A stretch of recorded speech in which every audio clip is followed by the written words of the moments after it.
Adam Green here with No More News. It's April 17th, 2019, and I want to play you this press conference from Elon Carr. He's just got appointed to this new position, the Special Envoy to Monitor and Combat Anti-Semitism, also known as the Anti-Semitism Czar in the State Department. But before I play the press conference and his little propaganda piece, let me give you some background info on this position. So a while back, Congress approved this anti-Semitism envoy bill. Eli Wiesel was involved with that, about genocide in U.S. policy was the headline in that one. The ADL welcomed the House passage of this bill, which created this post. Times of Israel. Congress moves to force White House to fill vacant anti-Semitism envoy post. So they're saying that the president has to make a nomination within 90 days, and then the Senate must approve. So this was back in September 2018. Trump was slow to fill a lot of positions. Shocking he didn't get this one filled faster, but he was forced to because JTA, the House, passed a bill raising the level of anti-Semitism envoy position to ambassador. That was January 11th, 2019. Haaretz, under Trump, U.S. role to monitor, combat anti-Semitism remains unfilled. That was October 31st. And Pompeo to hire, the Jewish congressmen are urging Pompeo to hire a special envoy, citing the Pittsburgh massacre as further proof of position's importance. And Haaretz, February 5th, Trump finally fills anti-Semitism envoy post, names U.S. Army veteran Elon Carr. He'll be the man in the post after it has been left empty for 2 years. U.S. President Trump set to name a Los Angeles prosecutor to be the State Department's envoy for anti-Semitism, and he left it empty for 2 years, leading to protests from lawmakers and Jewish groups. ADL was one of them. So here he is, Elon Carr, being sworn in as anti-Semitism envoy. It speaks volumes that he is, that Breaking Israel News, the biblical perspective, did an article on this because it ties in so much to Noahide laws, which I'm going to make a video on tomorrow, a part 2 to this video. Haaretz, Jewish insider, noted U.S. billionaire Sheldon Adelson donated $100,000 for Carr's campaign for Los Angeles County Supervisor in 2016. So this new anti-Semitism czar is another Sheldon Adelson lackey, Sheldon Adelson puppet, pawn. $100,000 is what it took to buy him off, and now he is in charge of regulating anti-Semitism. So Sheldon Adelson, Donald Trump back in 2015 said Sheldon Adelson is looking to give big dollars to Rubio because he feels he can mold him into his perfect little puppet. I agree. And Rubio is Sheldon Adelson's little puppet. And that's why when Congress was shut down, or the government was shut down, the Senate in Rubio's bill, the first bill, SB 1, was about making it illegal to boycott Israel. Amazing. And Sheldon Adelson, they do articles in the New Yorker and everywhere. It's well known that he buys the presidency. He hasn't decided. This was back before he decided who to go with. Sheldon Adelson is ready to buy the presidency, also known as the Kingmaker in the New Yorker. And he's known for being all Israel all the time. He's the top contributor to Republican politics. One public policy issue on his agenda, Israel. And mind you, this is relevant because Elon Carr is his man. All we care about is being... This is Adelson talking about where his loyalties lie. All we care about is being good Zionists, being good citizens of Israel. All we care about is being good Zionists, good citizens of Israel. And this was Trump back before he started taking the Adelson money at the Republican Jewish Coalition. Wow, is he singing a different tune now there? He was just shilling the other day. I did a video on it. You're not going to support me, even though you know I'm the best thing that could ever happen to Israel, and I'll be that. And I know why you're not going to support me, and you're not going to support me because I don't want your money. You don't want to give me money, okay? But that's okay. You want to control your own politician. That's fine. Well, he tweeted about it. He talked about it, but Adelson set to give over $100 million to Israel supporting Trump. He didn't give the full $100 million, but he got close to it. $5 million for Trump inauguration. He had seats right behind the president. Trump inauguration drew big dollars for donors with vested interest, New York Times. You see here Bannon, Christian Zionist, with Adelson and his wife Miriam, who won the presidential award. Adelson was disappointed with Trump over Jerusalem embassy move delay, and he was furious that he didn't move it right away. So then Trump sped up the timetable and moved it immediately as soon as possible. Adelson offered to pay for it. Sheldon Adelson, the casino mogul, driving Trump's Middle East policy and the anti-Semitism policy. Now, is it Sheldon Adelson's world? It sure is. Adelson said to hail Trump as likely, quote, best president for Israel ever. And Fox News even says, Trump is headed to the White House. Did we just elect our first Jewish president? Trust me, by almost every possible measurement, we've just elected our first Jewish president. 100 days, a new Jewish elite rises under Trump. There's Avi Berkowitz and all these Chabad, Hasidic, ultra-Orthodox. That's the new Jewish elite.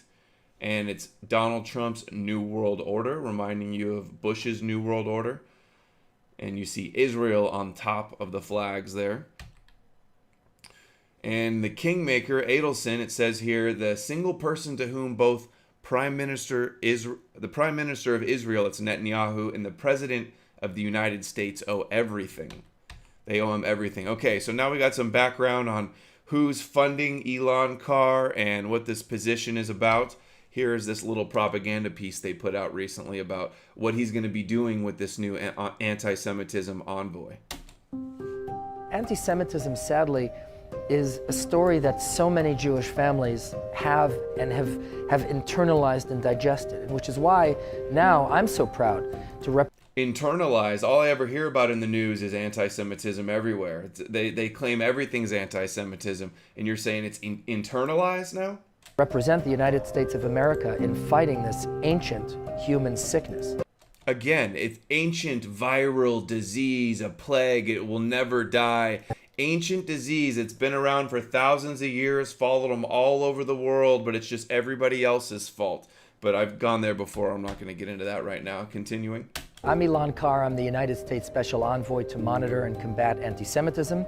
And in that role, I advise the Secretary of State on policies and programs concerning anti-Semitism, and I'm the diplomatic representative. Expect a whole lot more policies and programs. There's a ton already, and there's going to be a whole lot more and a whole lot more incremental enforcement. Representative of our country on this issue.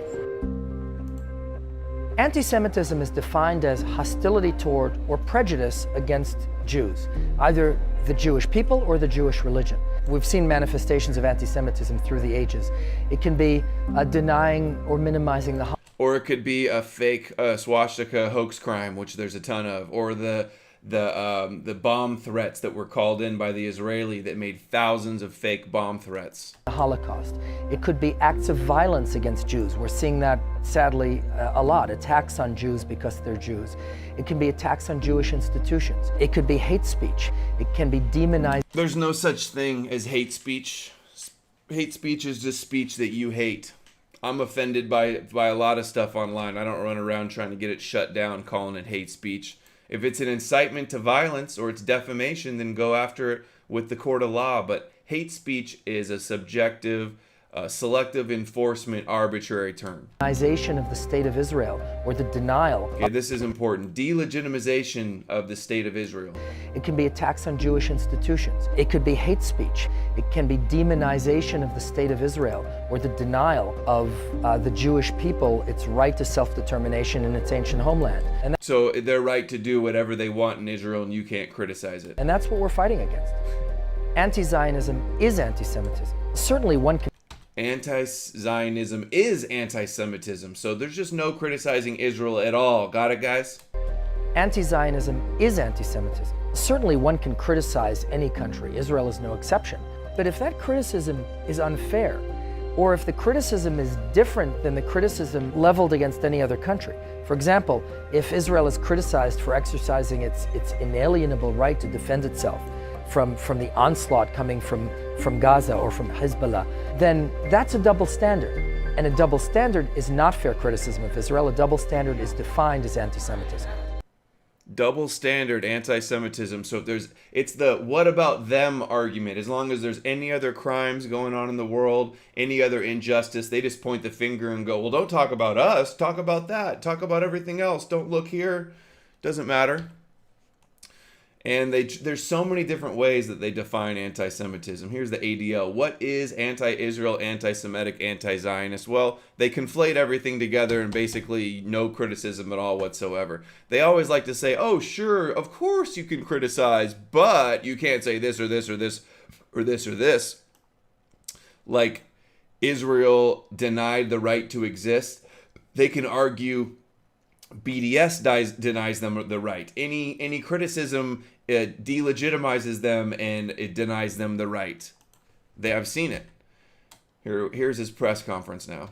It was a great honor to be sworn in this morning by the Secretary, and an even greater honor to work on this issue as part of an administration committed in unprecedented fashion to the fight against anti-Semitism, to the protection of the Jewish people throughout the world, and to the support for the Jewish state.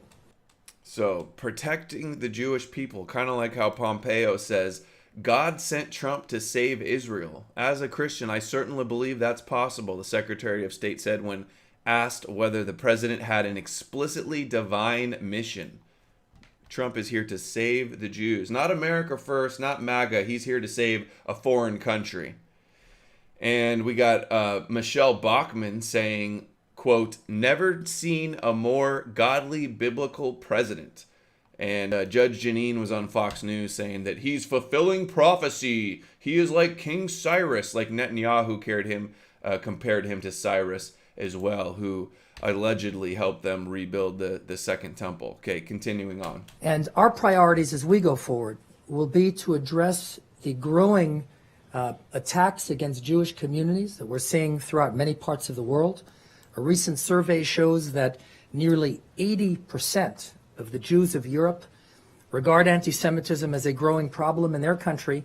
Well, when the media is constantly saying, oh, the stats are going up and there's all these crimes, and they focus and cherry pick on certain things and push the narrative in the media, pushing the hysteria, pushing the fear-mongering, making this SPLC ADL more donations. They're fear-peddling, and they're doing it for political reasons to shut down their opposition with guys like this so they can, and that's what this anti-Semitism envoy has been about. They've just been like record-keeping and trying to keep these stats and show that they're all inflated and stuff.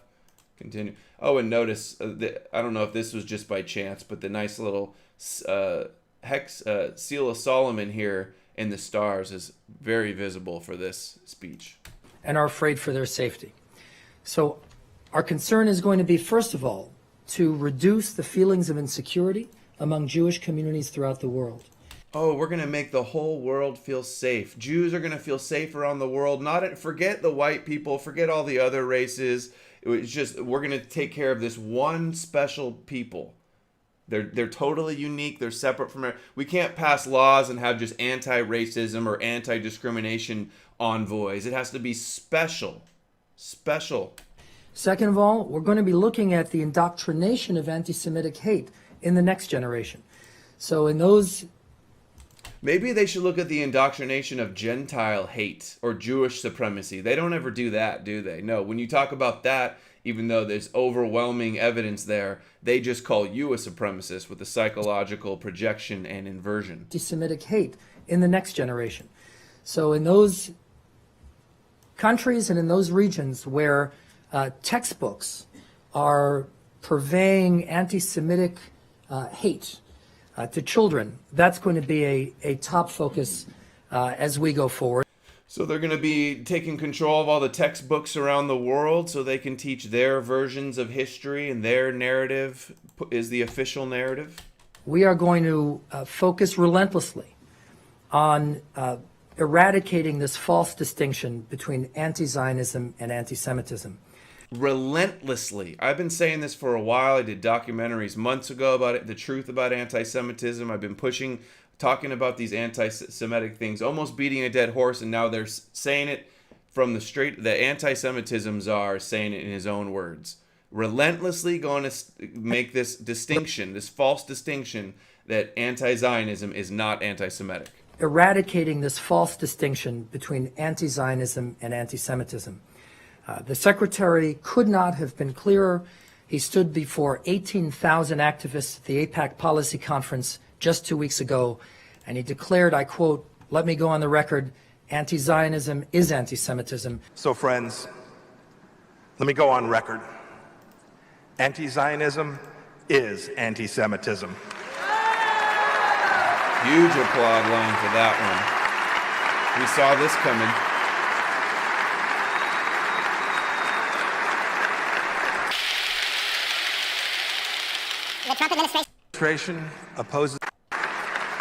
The Trump administration opposes it unequivocally, and we will fight for it relentlessly. There you go. The Trump administration opposes, and they will fight relentlessly and unequivocally, and zero tolerance, no criticism of Israel. And this has been, now our Secretary of State saying it, our anti-Semitism czar saying it, Trump is saying it, but we've seen it going around. This is the new narrative they're pushing. Here's the latest trend in Zionism, anti-Semitism, or opinion. Anti-Zionism is the new anti-Semitism, says Britain's ex-chief rabbi. Haaretz, anti-Zionism is the new anti-Semitism, says Netanyahu in Vienna conference. Netanyahu, anti-Zionism and anti-Semitism are one and the same. He went over and got Macron to say it too. Anti-Zionism is anti-Semitism, warns Emmanuel Macron. They're just getting the whole world to say no criticism of Israel allowed. Tablet, anti-Zionism is anti-Semitism, get over it. I've got a bunch of headlines of Jews and the media disputing this as well. And of course at CPAC, why anti-Zionism is a form of anti-Semitism and a threat to national security. So it's national security concern. We can never criticize Israel. Center for Security Policy sponsored the panel at CPAC. God, CPAC was so infiltrated and subverted. Anti-Zionism is anti-Semitism. That will be our rallying cry as we go forward to fight this ancient scourge that sadly is on the rise today and must be combated. And we're very proud that this department and this administration is focused in unprecedented fashion on doing that. Thank you. So an individual has a right to buy or not buy what they please. So now he was asked about BDS. This is his BS response. So an individual has a right to buy or not buy what they please. However, if there is an organized movement to economically strangle the state of Israel, that is anti-Semitic. Who is to say that people can't organize together? There can't be a movement, an organized movement to boycott. I've seen so many organized boycotts. I mean, you can't have a boycott if you can't organize. They're setting up this mental gymnastics, semantics to try to do this lawyer speak to justify this. But we have every right to boycott Israel and to organize however we please to do boycotts. And the administration has gone on the record as being opposed unequivocally to the BDS movement, and the idea that somehow there can be movements organized to deny Israel its legitimacy. See, there it is, legitimacy. So, they go on and argue too, the people in the press here. It's all about legitimacy. Any criticism, any boycott, anything you say, oh, you're delegitimizing, that's anti-Semitic.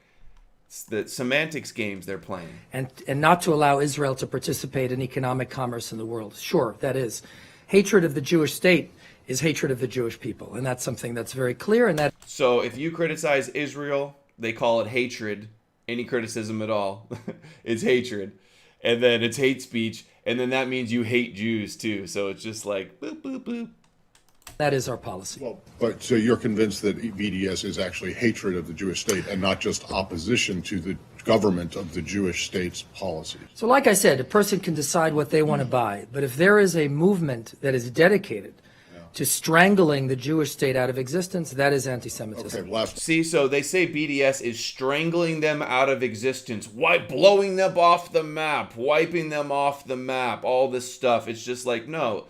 And I'll show you how he lies about this. So it's okay for one person to decide that he or she doesn't want to buy, but if two people talk about it together, that's a conspiracy, or more, that's a conspiracy, and that's bad, and that, Well, look, and then it's no law, then it becomes anti-Semitic. well, the BDS movement is well known. This isn't a ragtag group. I mean, there are. Yeah, it's well known, and they're terrified about it.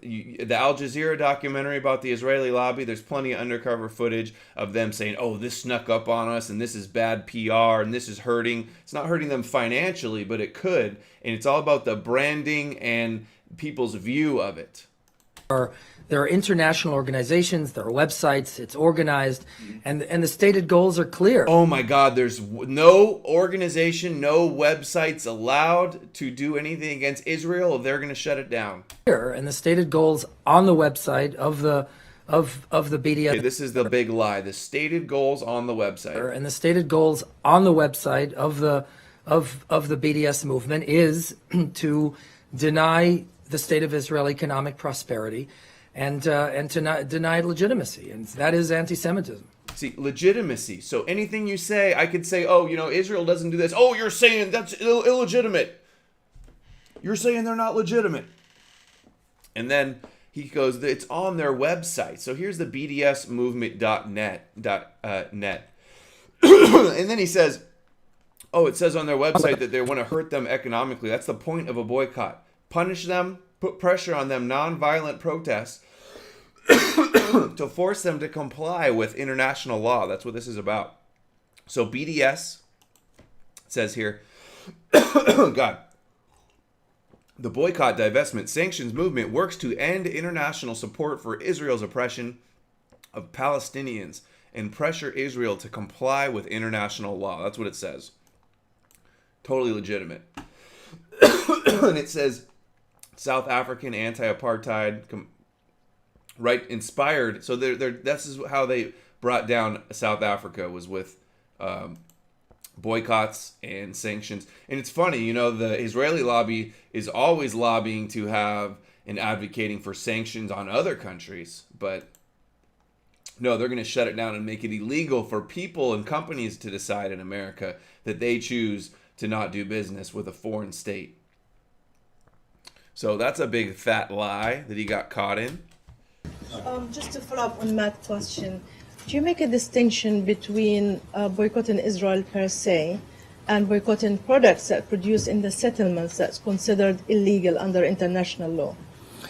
So refusing to buy products made by Jewish communities and wanting to buy products made by Arab communities that live next door to each other seems to me to be discriminatory. That seems pretty clear to me. So you can't boycott Israel, or it's discriminatory. You can't decide to do business with West Bank Palestinian businesses.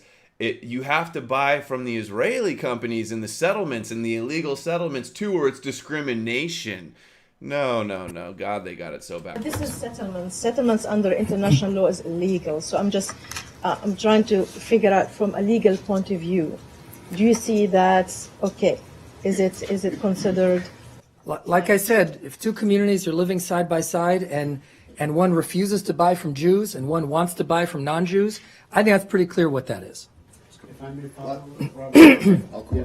We should have freedom of association. You have the right to buy and sell whoever you want to. Very quickly, on Omar Barghouti, he was denied entry into the United States yesterday. So now they're saying that the BDS leader was denied entry into the United States. This is beyond the special representative's portfolio. I understand, but Mr. Barghouti is the head of BDS. I'm certain you probably know who he is. He's not familiar with the consular. Okay, then we'll follow up with you. Thank you. We'll follow up, please. It's the Los Angeles Times, Tracy. Hi, thank you. I'm a little bewildered at how you don't see a distinction between Jewish settlements and Arab villages in the West Bank. Those are different communities, and the Israeli one is there illegally under international law. I'm going to try to go at the same question my colleagues have been asking in a different way. Do you not see a distinction between anti-Semitism and the criticism of and opposition to policies of the Israeli government? So that's a very different question. And yes, absolutely. Criticism of a country. Let him answer. May I answer?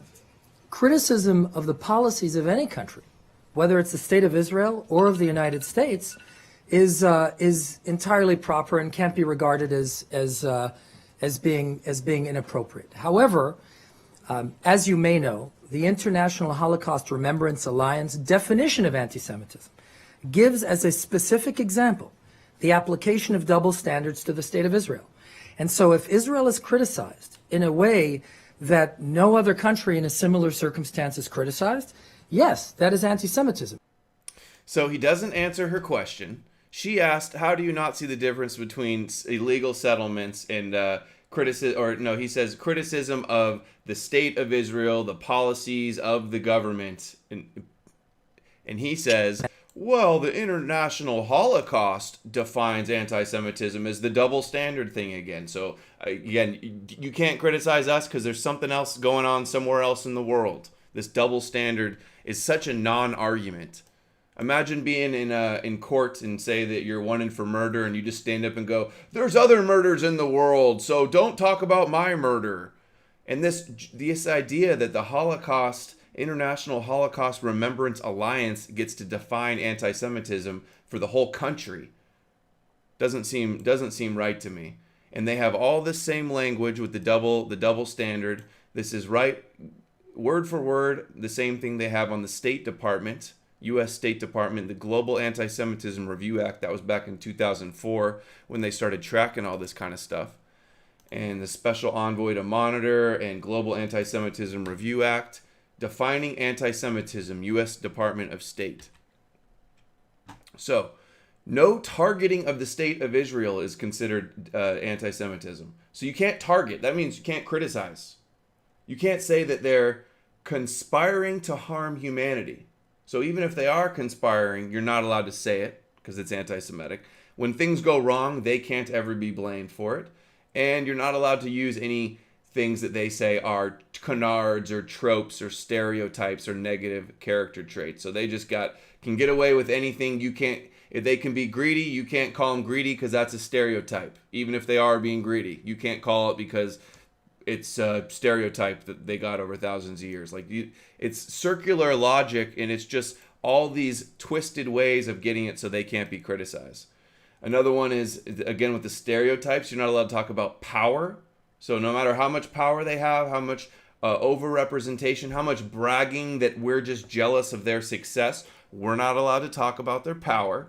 We're not allowed to talk about the myth of a world Jewish conspiracy. I've covered the Zionist conspiracy many times, and it's not a theory. They're open about it. It's their end times prophecy about Supreme Court of Mankind, like Ben Gurion said. You're not allowed to talk about controlling the media, economy, government, or other societal institutions. So any of this, conspiracies, control, they're going to say all of this is anti-Semitic, which they're saying they're condemning it, and they're unequivocally oppose it, and all this stuff.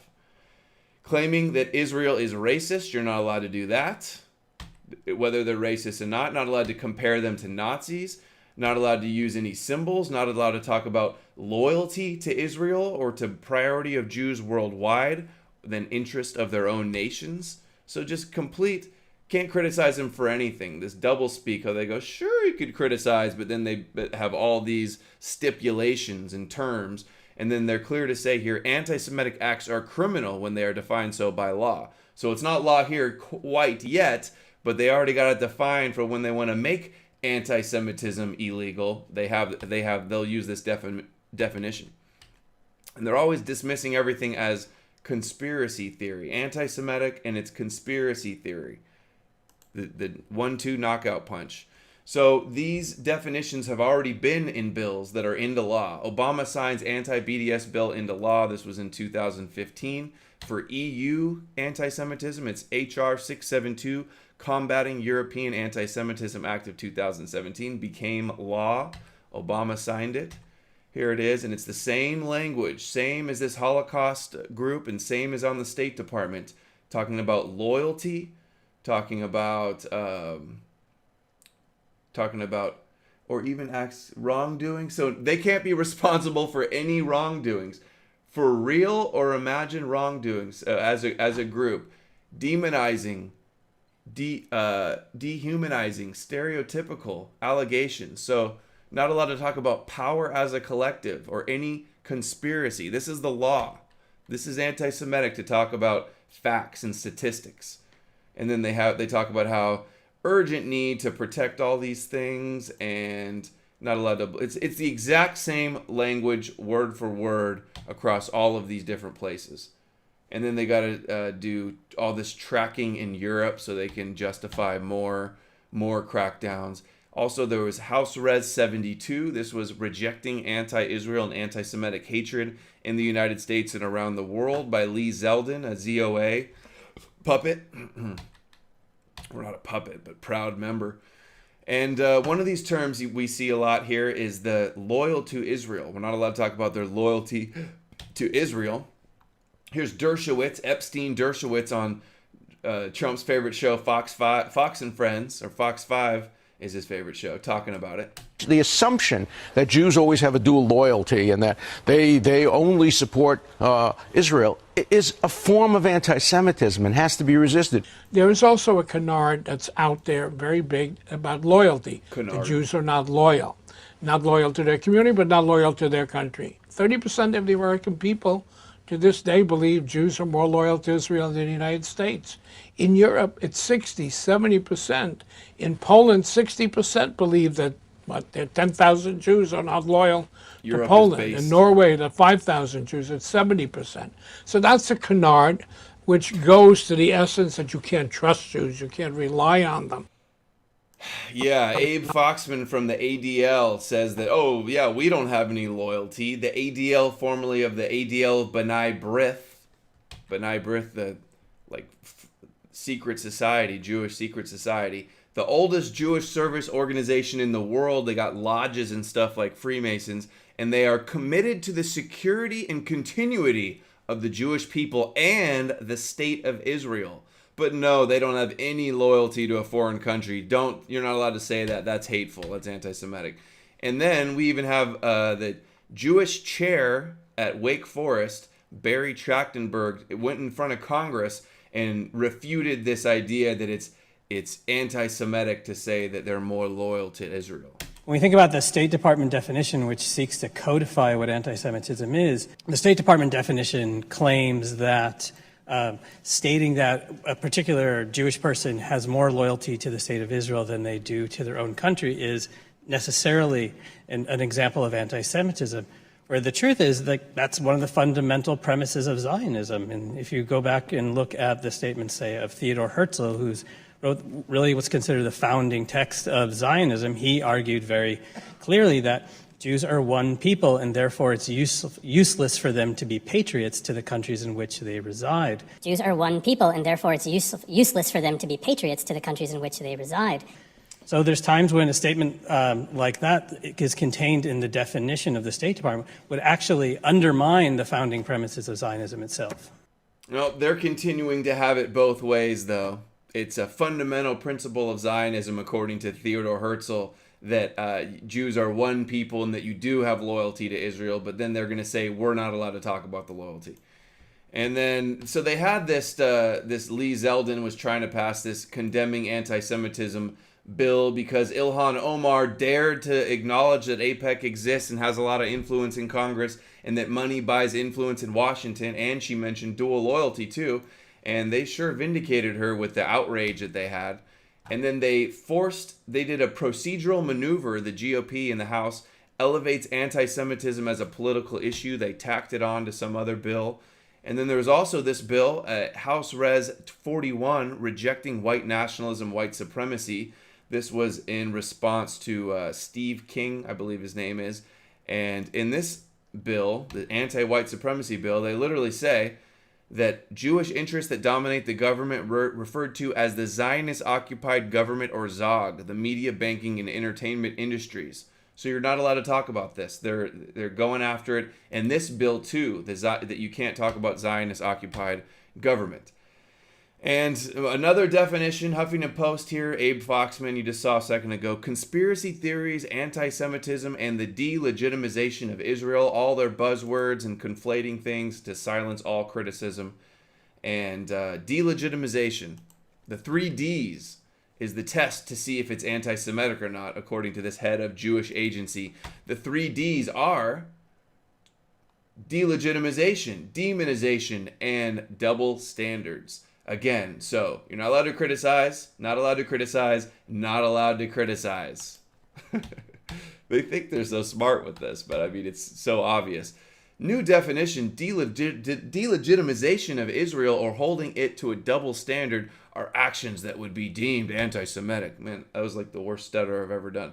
Several Western government agencies, including the Foreign and Justice Ministries of U.S., Britain, and Germany, already have policies that deem anti-Zionism a discriminatory practice. That uniquely denies Jews the right to govern themselves. They're governing themselves. They want to govern the whole world. That's the problem. That's why they're setting this all up. Okay, and then to wrap up Elon's press conference, there's a little more. Now, by the way, we're not talking about censorship here. We're talking about calling it what it is. Nobody is suggesting that simply because something is anti-Semitic, people don't have a right to say it. Sometimes people have a right to say it, depending on context, depending on place. Sometimes people have a right to express hate speech. They're trying real hard. So he says, oh, well, this isn't the law. We're not censoring you. You can say all this, but it's hate speech and it's anti-Semitic. So you'll get kicked off of social media. It's not the government doing it. It's just Twitter and Facebook and YouTube. You know, if the government defines anti-Semitism of this, and then the social media companies go to the government to find out what they should censor, what the definition is, it's gone. For all intents and purposes, if it's not on the internet, not on the social media monopolies that are already working with the ADL and the SPLC, then you're not getting the message out there to the masses. Right, the Nazis marched in Skokie. And then, oh yeah, Nazis, of course. But we have to call it what it is. And if it is anti-Semitism, then call it what it is. So you're not going to criticize them at all, and we're going to call it what it is, and we're going to condemn it everywhere. It's the whole... they try to say incrementally this is coming. You know it is. I've been predicting it. It's been continuing on, unfolding before our eyes. And it's anti-Semitism. And we are going to be unequivocal in calling it what it is when we see it. Because you can't fight something unless... They're saying it needs to have consequences. Anti-Semitism needs to have consequences. We need to have zero tolerance, stuff like that. We're blurring the lines here. Unless you're willing to define it and to call it out for it. And we're going to be calling it out wherever we see it. Let's go to BBC. And again, off the back of my colleagues' questions, just to clarify, so the legal elements about where Jewish settlements stand in international law as opposed to Arab villages makes no difference to you whatsoever? Well, as you know, there is a peace plan being worked on currently, hasn't been unveiled. The United States has long cared about this issue and on resolving the issues between Israel and its Palestinian neighbors in a way that's fair for everybody. Sure. Resolution of those issues is not going to come about by attempting to strangle the Jews out of existence in their communities. So the ADL said the same thing. They said boycott will do no good to bring peace and to solve the problem in Israel. Funny, they're all for boycotting other people that are so-called anti-Semitic. But when boycotts don't work for you, though, I see how it is. The double standard again. By attempting to strangle the Jews out of existence. And then he says, oh, boycotts don't work. That's not going to help the situation for peace. Yeah, neither does taking the Golan and annexing the West Bank right before, saying that you're going to annex the West Bank right before the election, or declaring your capital and moving the embassy in Jerusalem. None of this stuff helps peace. Neither does pulling all of the funding for the refugees in Palestine, for the Palestinians refugees. So yeah, you can do all that stuff, and that's okay, but you guys are the ones trying to bring peace, sure. That's not how you're going to get peace. And so I want to thank the administration for focusing on this issue and all the work the White House is doing to try to really promote a plan that would finally get us to an agreement where the Israelis and the Palestinians can live side by side in peace. Side by side, but they're announcing some of the details now. It's essentially Netanyahu's peace plan. It's all for Israel, and there's not going to be a Palestinian state in this peace plan that's going to be coming. Now they say after Ramadan in June, I believe. Keep pushing it back. It was supposed to come after the election, after Netanyahu got reelected. Lori? There's another source of anti-Semitism. You mentioned the Nazis in Skokie. This is like the only positive question. There's another source of anti-Semitism. You mentioned the Nazis in Skokie, and it's this white nationalism or white supremacism. Are you also going? Are you also going to be focused on that? Is that also a growing problem when you talk about growing anti-Semitism? And could you discuss that a little bit, how it fits into your portfolio? Certainly. It is a growing problem. Yes, please tell us how you're going to go after the white people and how the Gentiles are eternal guilt, the eternal guilt of the Gentiles. Tell us about that. Tell us about how they're talking about Zog controlling the government. Problem. And in fact, while some of the attacks on Jews in the world are coming from the left or from radical Islam, many are coming from the extreme right as well. And we're seeing that, by the way, here in this country, and we're seeing that elsewhere. Of course, we just had a despicable massacre of worshipers at the Tree of Life Synagogue in Pittsburgh. And that was from someone who came from a place of, one can say, supremacism. Look, Jew hatred is Jew hatred. And it doesn't matter if it's clothed in the language of the left or clothed in the language of the right. We're going to be calling it out for what it is, and we're going to be fighting it. So they're going to not allow any criticism of Israel or Zionism from the left or for the right. It's all delegitimizing Israel, according to them. And we're going to be fighting it fairly and in equal measure, regardless of the ideological spectrum from which it comes. Do you see them in some ways, this extreme left and extreme right, as kind of mirror images of each other? I think every kind of anti-Semitic manifestation. No, they're just both right, and they know the truth of what's going on here about the subversion of our country for a foreign state and a foreign Zionist, biblical, end-time Zionist prophecy agenda. Manifestation is different. There's also anti-Semitism among radical Islam. They're all different, but what they have in common is they threaten the safety and the survival of the Jewish people, and that is unacceptable from the standpoint of the United States. Having covered the Israeli-Palestinian issues for, like many other people in this room, for a very, very long time, we know that U.S. Former President Jimmy Carter did refer to Israel as an apartheid state, that it's more of a human rights issue, especially in terms of policy, and a lot of things that Trump's administration has done, moving the U.S. Embassy, recognizing the sovereignty of Israel over the Golan Heights as, not recognized under the international community. Can you tell me why you think Israeli settlements and a boycott, which was reminiscent of sort of South African sanctions issues and divestment, is an anti-Semitic issue specifically, and not really one of more of a human rights or two peoples that need to get along? I think any comparison between the state of Israel and apartheid is offensive to its core. So instead of answering her question, he takes her premise and just says that's offensive, and it's so offensive that he refused to even answer the question. So again, remember in the language, you're not allowed to compare them to Nazis, you're not allowed to say that they're racist at all. And anyone who makes that comparison needs to check their facts. Israel is an exemplar of a democracy with democratic values, where all citizens of Israel not only vote, but have representation in the Knesset, including, by the way, in the election we saw just yesterday.